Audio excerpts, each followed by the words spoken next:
របស់យើងចាស់វិញដែលយើងមានខំសតធំបងថាមានខំសតធំមួយឆ្នាំក្រោយអត់មកគាត់ត្រាស់សម្លេងឲ្យណាណូសូសូមឲ្យជាលោកមកតែមក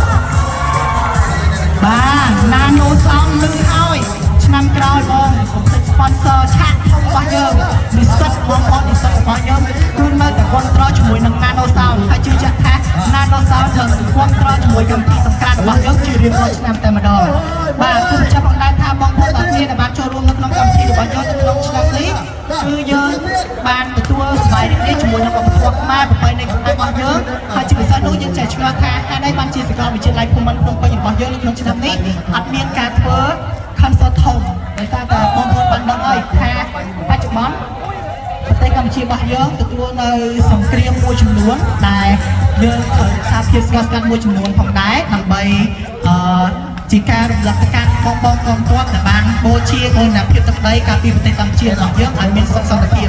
ហើយជឿជាក់ថាបងប្អូនទាំងគ្នាដែលមកចូលរួមនៅក្នុងសង្គ្រាមសាកលវិទ្យាល័យភូមិន្ទភ្នំពេញរបស់យើងនៅក្នុងឆ្នាំនេះប្រកាសជាអ្នកដែលស្រឡាញ់ប្រពៃណីខ្មែរស្រឡាញ់ប្រពៃណីខ្មែរមកស្រឡាញ់សុខហើយគេមកដល់ខ្មែរយើងម្ដងទៀតបាទអូយបងប្អូនយើងមកប៉ុណ្នេះសលេងប៉ុណ្នេះអស្ចារ្យខ្លាំងមែនតើជឿជាក់ថាឆ្នាំក្រោយកុំភ្លេចមកម្ដងទៀតឥឡូវកុំឲ្យខាត់ពេលវេលាយូរកម្មវិធីរបស់យើងវគ្គដំបូងនេះគឺយើងជួបជាមួយនឹងការប្រកួតចម្រៀង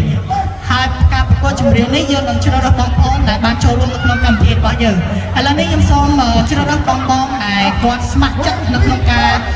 ចូលរួមប្រកួតចម្រៀងបងប្អូនណាចង់ច្រៀងអត់មានអត់មានអត់សោយមែនបាទឥឡូវបើមានបងប្អូនណាមានអាចរត់មកឆាបានរត់ភ្លាមហ្មងរត់កាត់មុខមិនដើរទេបាទ